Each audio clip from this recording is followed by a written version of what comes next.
Hello, everyone. Welcome to the program. This is Politics Today, live on Channels Television. I'm Sean Kimaloye in Abuja.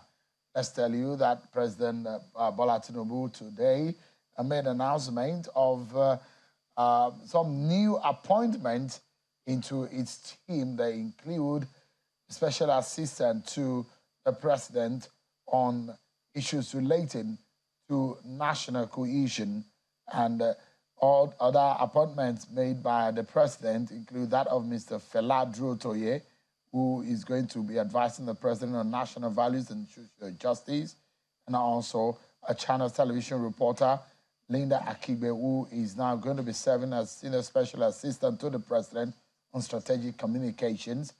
Others that have been appointed include Aliyu Audu, who is the chairman of the APC Rebirth and who will be assisting the president on public affairs, while Mr. Francis Abba has been appointed as a personal assistant to the president on special duty.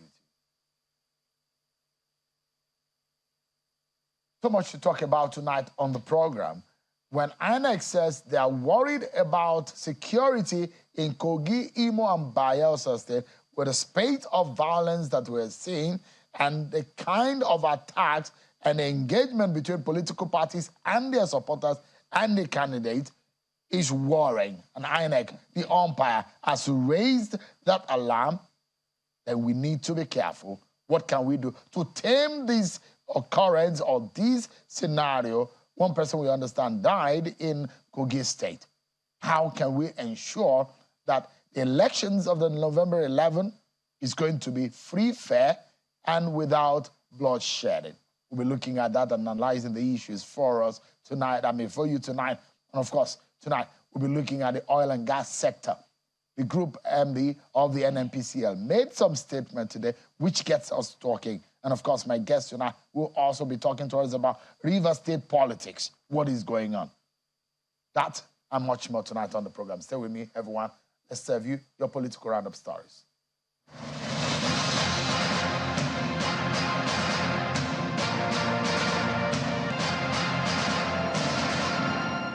The Executive Director of the Civil Society Legislative Advocacy Center, Mr. Awal Raf Sanjani, is alleging the loss of 14 trillion naira as of July 23, owing to the government's policies on tax waivers and incentives to investors. The head of a civil society organization who was speaking at a meeting in Abuja also laments the increasing debt burden of the nation, which he says can be addressed through legislative reform.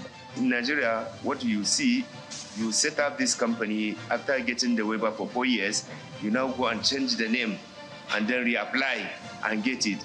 And therefore, the country is losing a lot of revenue, a lot of income.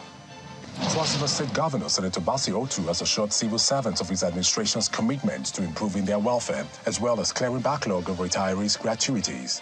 The governor was speaking during the swearing-in ceremony of Mr. Innocent Eteng as the new head of service of the state in Calabar, the state capital. Governor Otu notes that no retiree should go through the suffering or difficulty of getting paid after 35 years of service to the state. I know that the morale in the civil service is very low.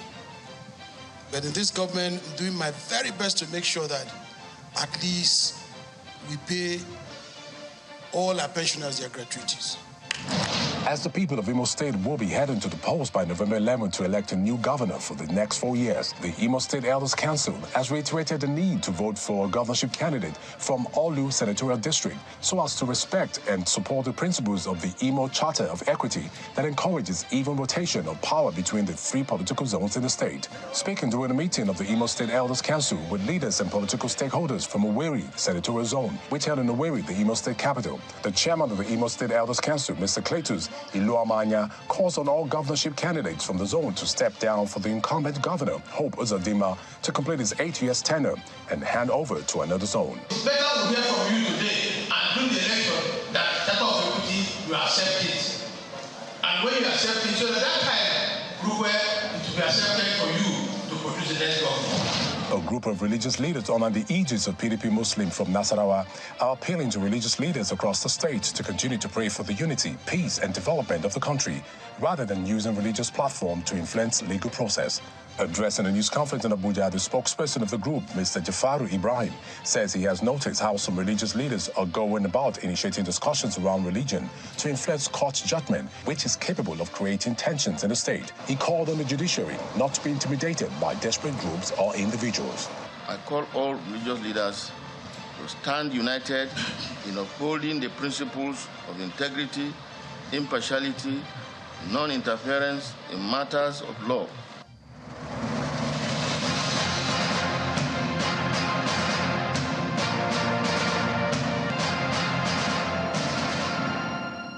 Much everyone for staying with us on the program. Tonight, our attention first and foremost will be about the Nigerian oil and gas sector. There was a summit today put together by Pengasan. And at that summit, the group managing director of the NNPC Limited, Mr. Mele Kyari, says that the refineries of Nigeria will come into operation before the end of the year, and also is making assurances that Nigeria will become a net exporter of petrol by 2024. I'll allow you to listen to Mr. Mele Kyari. Today, we export 100% of our production. No resource-dependent country does this. And that is why, yes, we must deliver on our mandate. I don't want to speak about it. When it is done, you'll see it. So I don't want to tell you we're going to revamp our refinery. That is too much of PowerPoint talk. So it will be done, and you will see it. So I don't want to speak about it, so that we're tired of speaking about it. But what we must achieve is that this country must be a next exporter of petroleum products. And this is within sight.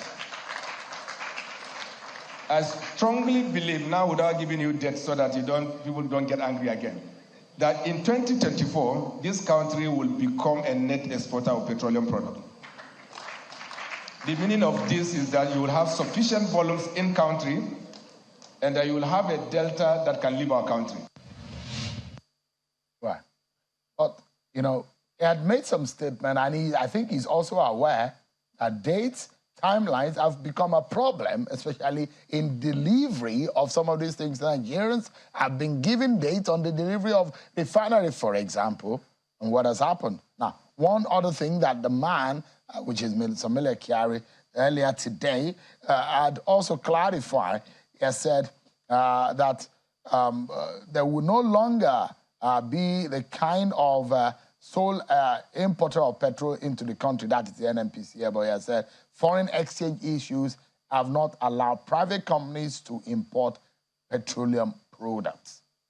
Let's get some insight on this. On the program tonight, also with my guest, Mr. Tonyeko, who is a founder and a former group executive director of Sahara Group, an energy company here in Nigeria. He's the governorship candidate of the APC in the Rivers governorship election in 2019 and 2023. He joins us live on the program tonight to discuss this issue. Thank you so much indeed for coming tonight. Always a pleasure, Sean. I'll take you up on what is your forte, what you were known for as a professional before we go into politics. And when the group MD, the GMD of the NNPCL come forward to say Nigeria will be the net exporter of petrol by 2024, as much as one wants to get excited, you want to caution yourself to say, this is not the first time that we're hearing it. But he has put a date to it, although we don't know when in 2024 that will happen. What are the indicators that will make us know for sure that Mr. Mele Kyari have those dates intact? So one of the things he said was that I don't want to set dates. What he's trying to do there is to make sure that he does not overpromise and then underdelivers, especially because we have become so skeptical as a nation on things like this. But there are three things that you should look out for. The first aspect of it is what we will be seeing with the private refinery on Dangote and when production starts. That's key. It's one of the fulcrum with which we have been standing on as a nation. So that's very, very key.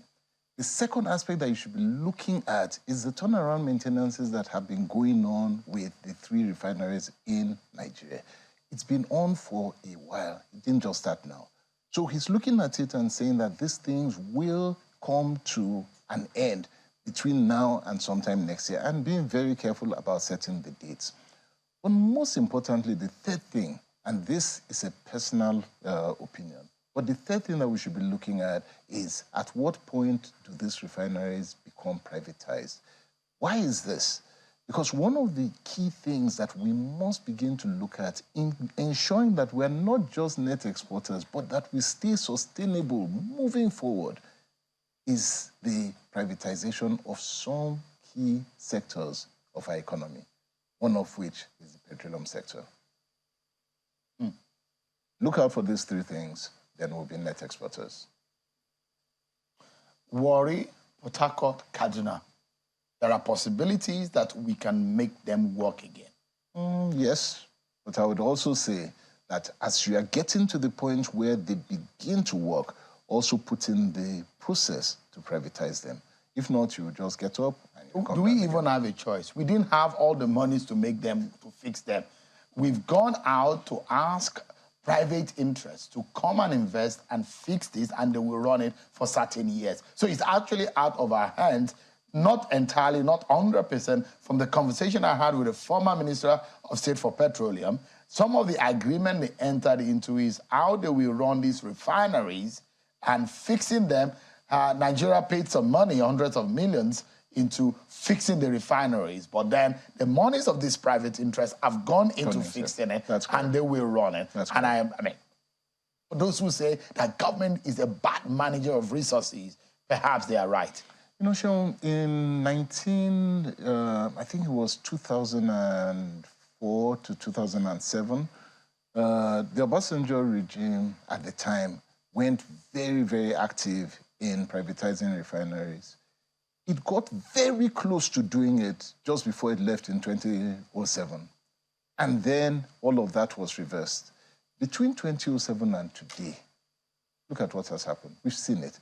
Nothing has worked. And we're talking well over 14 years.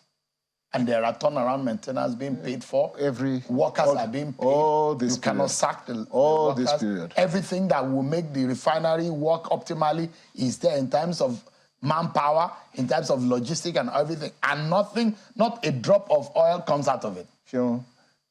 Between 1999 and today, if you count how much we have paid in subsidy, count how much we have paid in imports, count how much we have paid in turnaround maintenances, believe me, you would have built 10 of those refineries.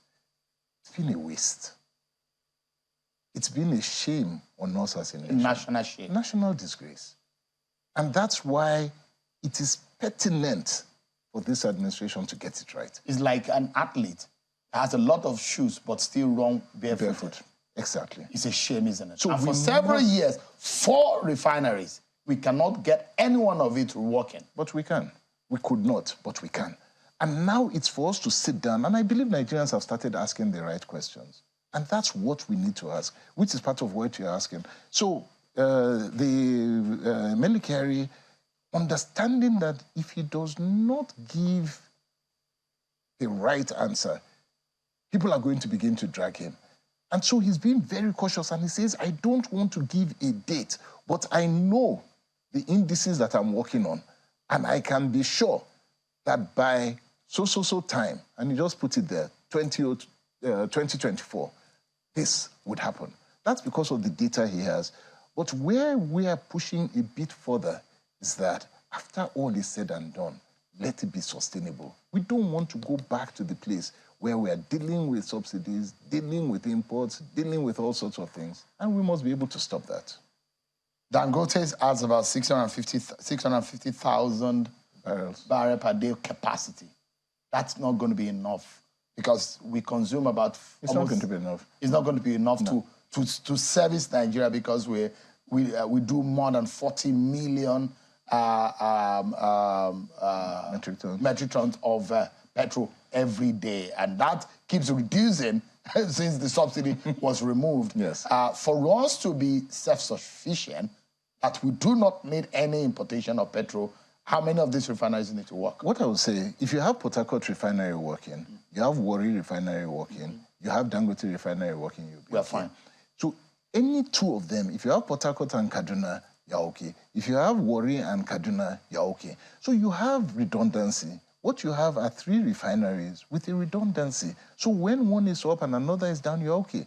Have 2 of those refineries working at all times, Dangote refinery, you'll be okay.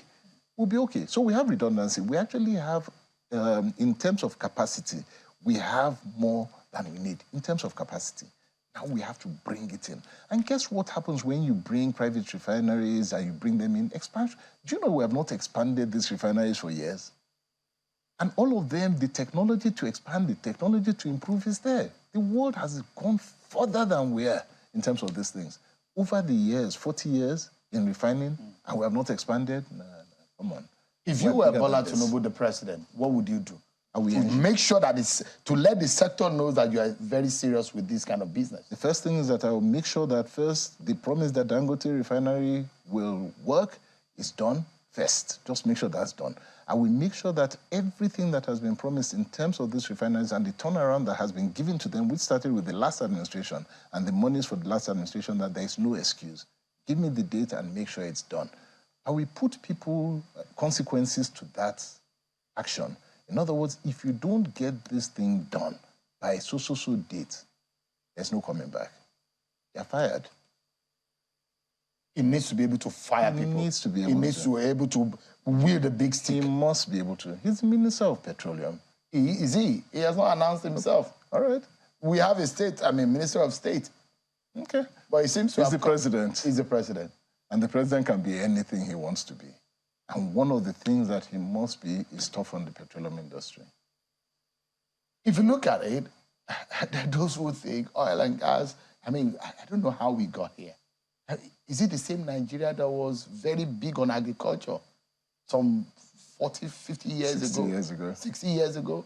Nigeria, that the regions were competing on agricultural produce. The north was very vibrant, and the cocoa in production in the south was very vibrant. All of a sudden, we became so lazy that the only thing that we're looking for is oil.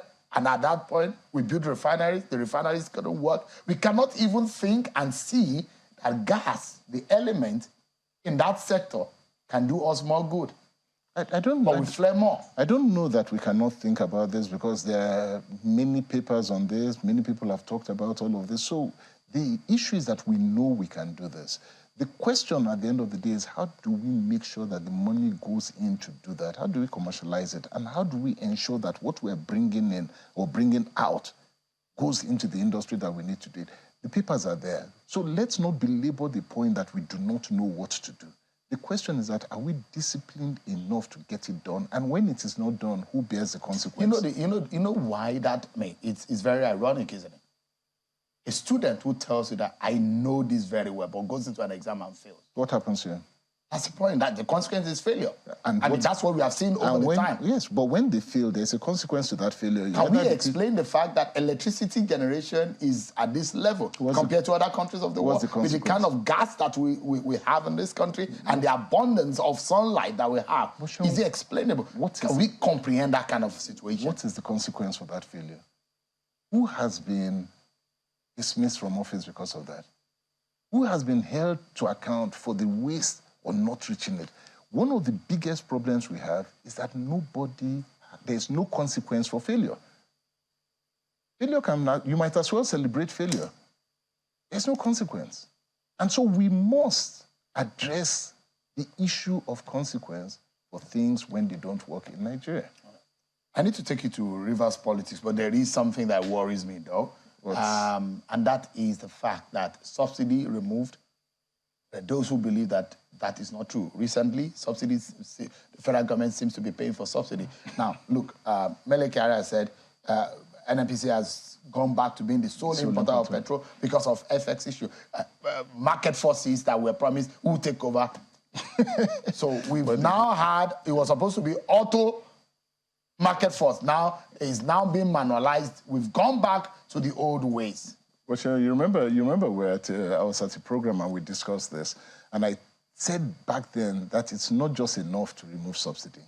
If you don't deal with some of the other pressures on the foreign exchange, you will get back to where you are, and that's exactly what has happened. Unfortunately, the issues that had to be dealt with have not been dealt with.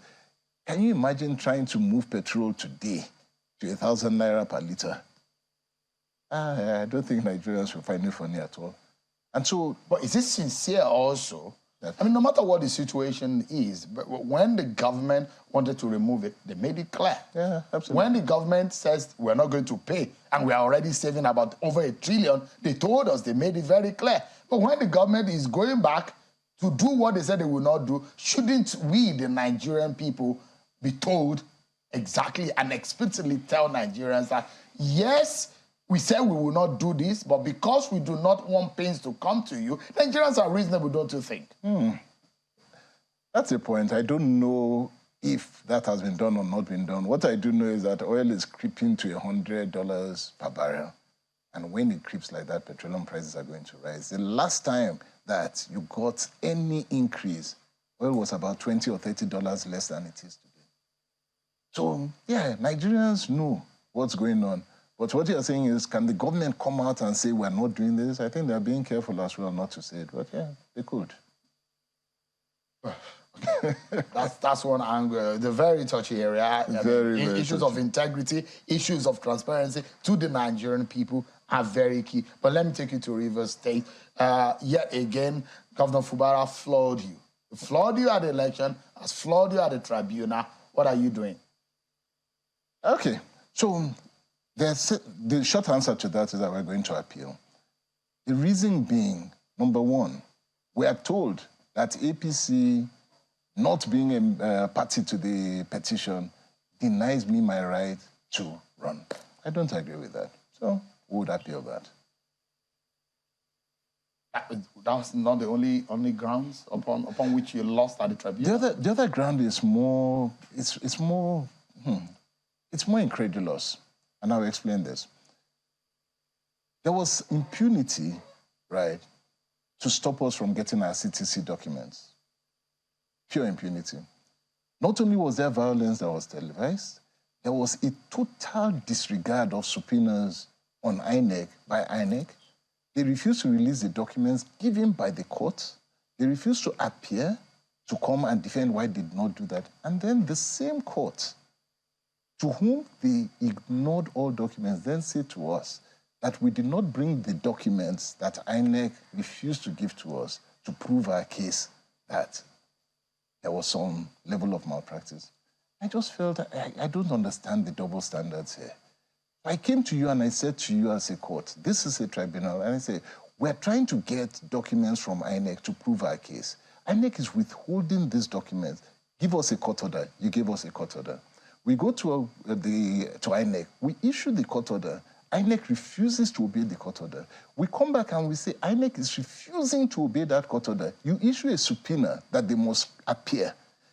They don't appear. And we say to you that the Evidence Act says that if somebody willingly refuses to bring evidence, then you must know that they are hiding something. And then you say to us that we did not prove our case because we did not bring those same documents.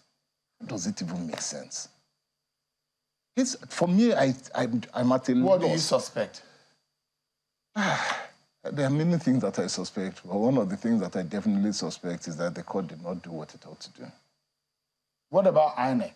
Because you are alleging INEC is refusing at several points. Yeah. So I came across... This is INEC at the Rivers State level. Yeah, no, INEC at national level. Not just Rivers State, INEC at national level.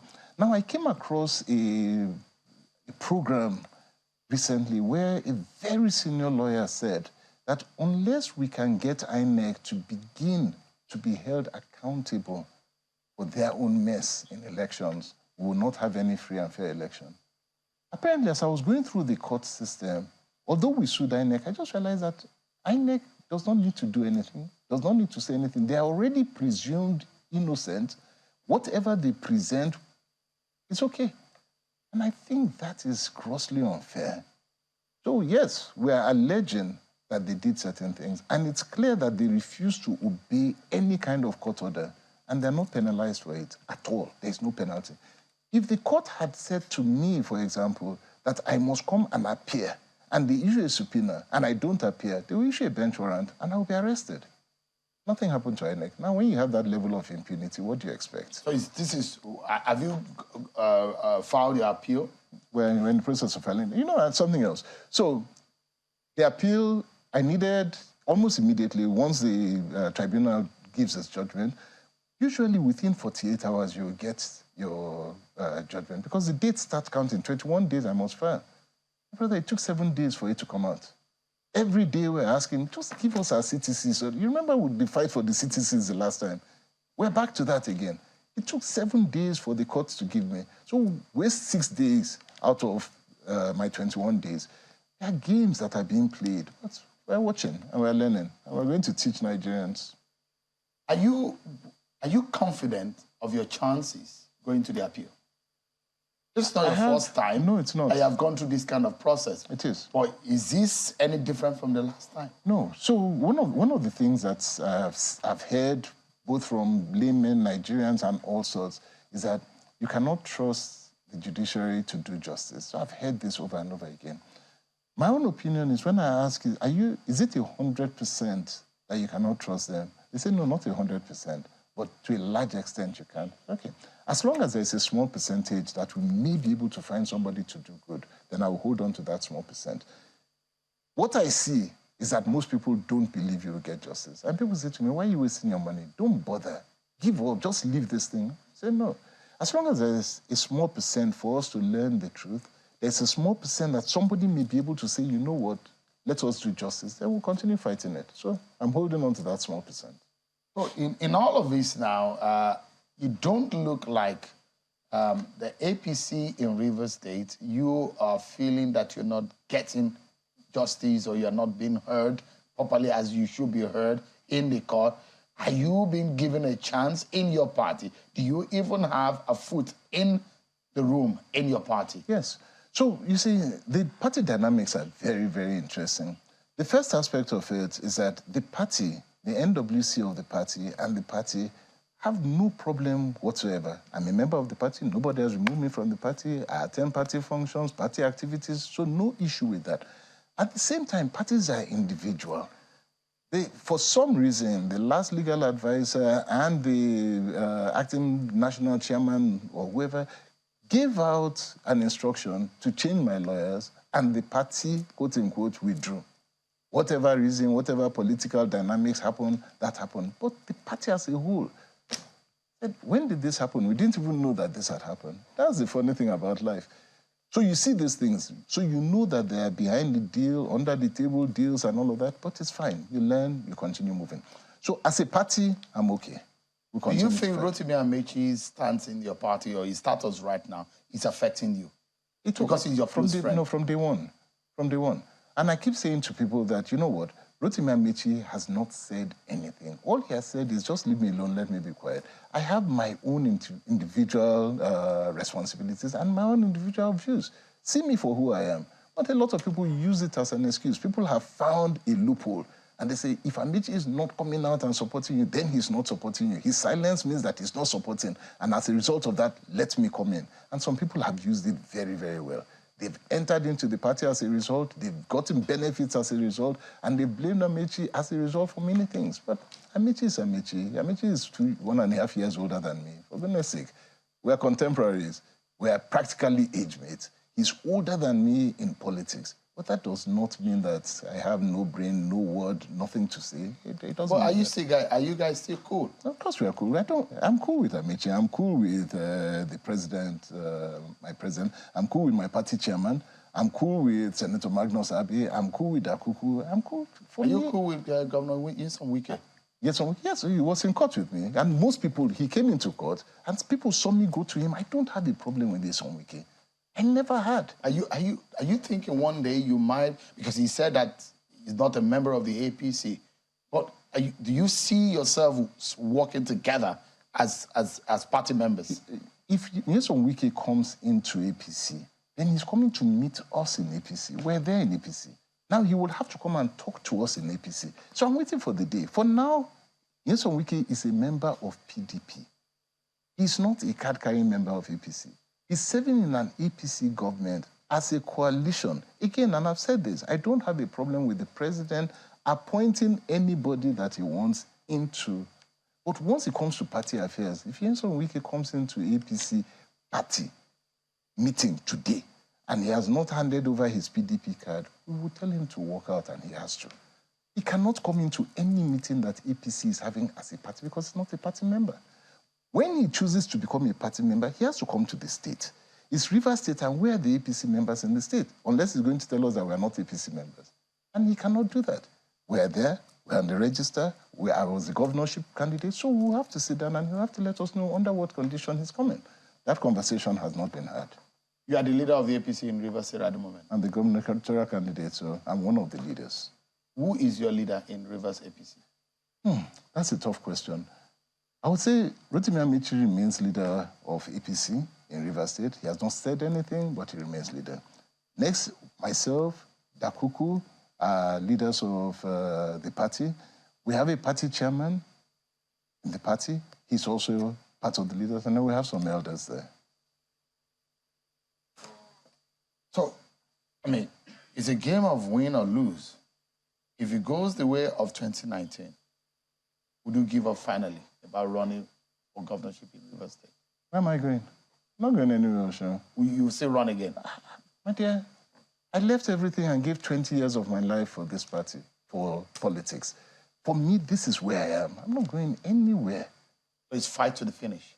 I don't know about fight to the finish. No, I mean, fight to finish means that you see it to the very end. Whatever, once this is done, by January, February, we'll be done here with courts, Supreme Court and all. Yeah. If the court decides that it's not me for whatever reason, then we start building the party again and we look forward to 2027. Now, by 2027, the dynamics should come in. The people again decide, like the last time, that Toyin could run again. Most definitely I'll be there.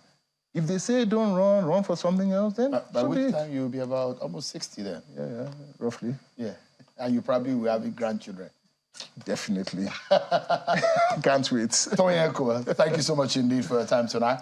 Always good. Rivers APC governorship candidate and the co-founder of Sahara Group, an energy company in Nigeria. Thank you so much indeed for your time. Thank you, Sean. I appreciate it. Take a break, everyone. And this particular segment that we're going into gives me some concern. When states that are being typified and being tagged as violent-prone states when elections are happening, it gets me worried.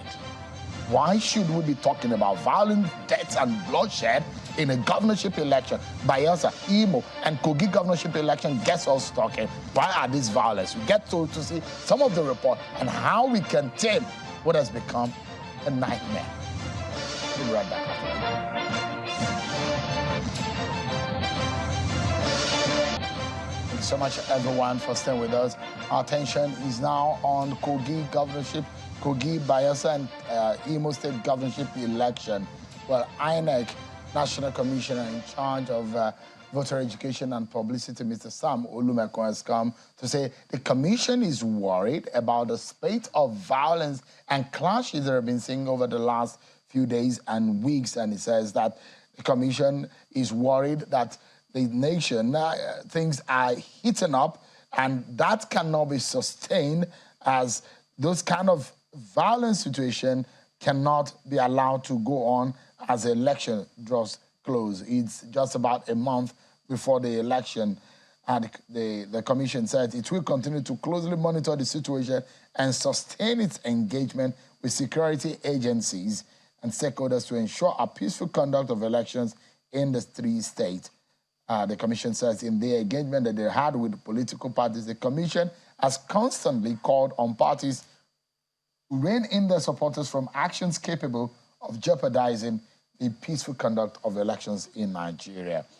Already we're seeing some kind of violence. Some of the pictures that you can see on your screen, some situation that may not be relating to politics or election in Imo State. What we've seen in Kogi State relating to politics and gunshot marks on vehicles, allegations and counter-allegations between political parties in Kogi State. Kogi State seems to have been the hotbed of some of these activities. Let's get talking, everyone, and I have some very good experts tonight to dissect these issues for us. I have a security consultant expert, Dr. Undu Nwokolo. He's the head of Next Year. Thank you so much for joining us tonight. I appreciate your time. Thank you, Sean. And I have an election security expert, Mr. Bukola Ido, who is the executive director of Kimpact. Thank you so much, Mr. Ido, for joining us tonight on the program. I guess I should begin. Both of you have done a report. You've done extensive research on the election security ahead of November the 11th. But let me hear from you, Mr. Ido. What do we know? What worries you the most from the research report that your organization has? Thank you very much, Chewa, and I'm so happy to be here. I think what really worries us, and that we have been raising the alarm now, has been the rate of attack from political parties and attacking each other, and that has been what has topped the rate of violence in those states. You see, this electoral violence, they are in different dimensions, and then you find destruction of properties, which is about destruction of campaign materials, billboard and everything like that have to do with campaign. We have insightful speeches, or what you better call dangerous or hate speech, and then we have shooting, we have assassinations, and at the same time, what really worries now is an attack that is linked with rallies and campaigns. You find party A, party B coming from rally, and then at some point they are being attacked, and this is a dangerous signal towards that election. And this, when you now put it on a scale, you find it that this is what is common to all of them, but we have it in a higher magnitude in Kogi State. And when you even look at the rate, what we have documented around election violence, most of the incidents happen in Kogi State, and which is worrying. And but again, when you look at other states too, we also have different underlying factors that are also being wrapped around the political violence or the electoral violence. For instance, in Bayelsa, you find the issue of parties, and then the issue of the oil for business also have a link with electoral violence that we have seen there. Even in the Imo, you find the issue of the agitation, the ongoing agitation, also even having a means of wrapping itself around the electoral violence. Again, the state actors or the non-state actors, you also find them coming into that particular space. But in Kogi, it's just so political that you don't even have other factors that you can actually link with that. So you have huge of electoral violence rearing its head in Kogi State. And what, again, one of the things that worries us is that these three states that will be having an election the same day in November have rich history of electoral violence. And this is what when you look at the trajectory and look at what they have done in the past around electoral violence, one of the things we need to do this time around is that we need to quickly nip this at the board. And I'm also happy, apart from civil society talking, all of us raising our voice, INEC has also been talking, and all we need to see now is that these have to be nipped at the board. All right. Or else we might begin to have a situation where we have in Anambra, where you have lowest turnout in most of these states come November 11th. Quickly, before I bring Dr. Nwokolo, you've highlighted assassination, mob attack, shooting as some of the scenarios that are played out in the mapping and your research work. But you have said the mob violence, there are about over 40% of it. They take the chunk, the greatest chunk of the kind of violent activities that we've seen in all of the three states. Interestingly, Imo has more violent activities ranging from assassination to shooting to mob attack and all of that. But Kogi State, in your own research report, which you have released, seems to have just two: shooting, mob attack. Bayelsa State has a few others too. Give us a sense of what you think is happening here. So and this violence that we talked about here now, that the slide you've shown just now, actually talk about the general environment. You know, that is the general security environment. But if you look at the next slide, where you see the breakdown, you will see that we have more in Kogi, and that has to be, and that is worrying. For instance, when you see Kogi now, you see that you have like about 14, 16 in that particular place, and then the next thing is when you now see that again in that in that magnitude in Imo. But what is so common here is that now in October now, because also the data I'm showing you now that you have now is just within September. Now, but in October, we have an updated report that shows that Kogi has even increased. In fact, as of this weekend, I'm talking about Saturday, you also have attacks in Kogi, and this is it. And then let me also quickly explain, when we talk about mob attack, is because you find it difficult to pin it down, to pin the attacker down to a single person, but it's like a mob, it's like a coordinated activity by a particular group that just move a mass into a particular place and then begin to perpetrate violence. And that is what we have seen. We have more of that in Kogi. So fundamentally, Kogi is a hotbed and is perhaps one that gives us more worry in all of the three states. All right, let me bring Dr. Nwokolo. Dr. Nwokolo, thank you so much. You have also done an intense research on this matter. What do you know now? So I think there are a couple of things happening. First, this will be the first election that is coming under the leadership of President Ahmed Tinubu. First. So you have two governors who are running for re-election, and you have a governor who wants to hand over to someone from his party. So in Kogi, for instance, you have APC against SDP.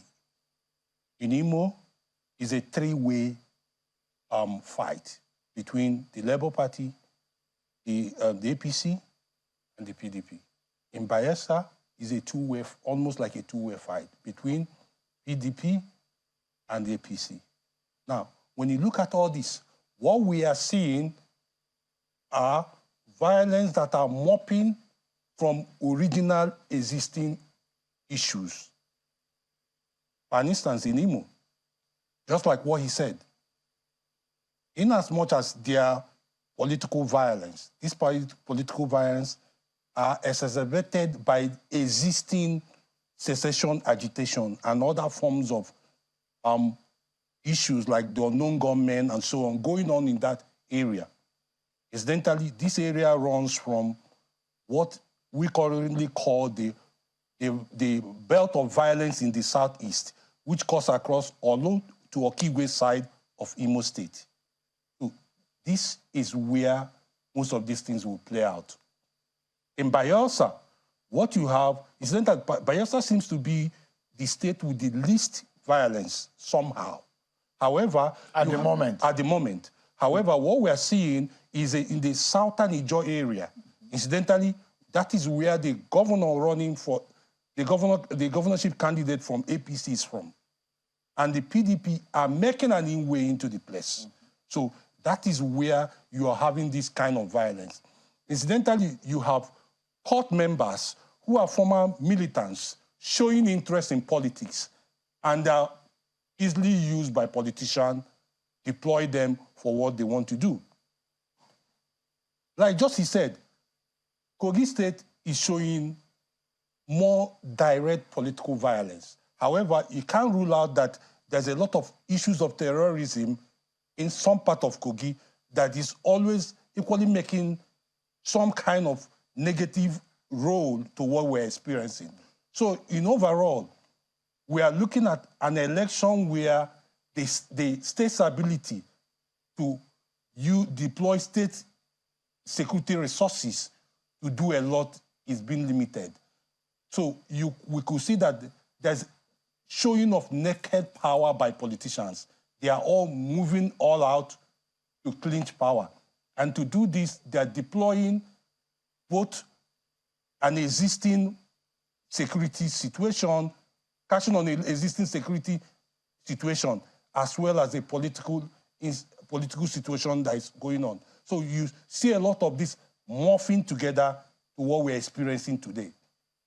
And if you look at it, for example, Kogi State is bordered about nothing less than 6 states. FCT, Kwara, Edo, Ondo. You look at Imo State, bordered about 3 states. Anambra, Abia, Delta, and the river... River State. Abia. No, Abia, Delta, and of course you have Abia, Delta, Anambra. Then it's bordered by the river on the other side. If you look at Bayelsa, majorly bordered by River State, and you have the sea on the other part. So now, this tendency, for example, in Bayelsa State, the climate there is largely, and the kind of violence you see is mostly different from what you see in Kogi. It's sometimes different from what you see in Imo State. Now, if it were an election that has similar or one kind of attribute, you say that the security agencies will find an easy way to tackle it. But this has a multi-faced approach. It must get a multi-faced approach. Water, majorly in Bayelsa State. The issue of terrorism and how Kogi State can be contained during the election, I mean, before the election, during the election, and after the election, and what is going on in Imo State. How difficult do you think this is going to be? Because it's going to get more intense as the day draws close. So I think the mistake we make sometimes is when we're looking at electoral insecurity, we try to think that it's different from other insecurity that we're experiencing. This is not different from what the Nigerian state is and what the Nigerian state is currently experiencing. So for us to understand it is to first agree and to say that this is similar to all forms of insecurity. But how do we start tackling it? First is for us to equally agree that the power of the Nigerian state to deal with this level of insecurity has been limited by a lot of things. I think that if we first agree on that, it gives us room to start looking at, so what should we be doing now? I think which is very important. First, that's where mapping comes in. So in terms of mapping, you might be looking at, so what were the hotspots the last time we had an election? Doing such mapping will help. But the most important thing to some of us who are watchers of what is happening is how does the state demonstrate its neutrality between the political elites? This is the most important thing. So if you have a state, when I mean a state here, I mean state institutions who are supposed to... Like the DSS, the police, the INEC, and everybody. The military has its work cut out for it to protect the perimeter. Exactly. The DSS, intelligence. Exactly. The police to be on the ground and man it. NSA, the civil defense to man the critical national infrastructure. Exactly. So everyone adds their role. Exactly. So it is a situation where each state institution shows the same level of neutrality to everybody. It becomes easier to start handling. But we've seen some kind of activities in Imo State from yesterday, 2 days ago. So that is getting a lot of reaction good. Too. So these are the kind of things that increases the tempo. So for an instance, if I am a political party and I am thinking that someone is going to use the federal might or the state might to win an election, so what do I do in that instance? It pushes me to become extendable. Self-help. Exactly. All right, just for a moment, Doc. Let me bring back Mr. Bukalaido. There are those who believe that if INEC is truly independent, if there is no distrust in the ability of INEC to deliver a free and fair election, it will help in election security. Do you agree? Yes, I agree to that to a larger extent because, you see, election is about trust, citizen trusting and then believing in the whole process. And then when when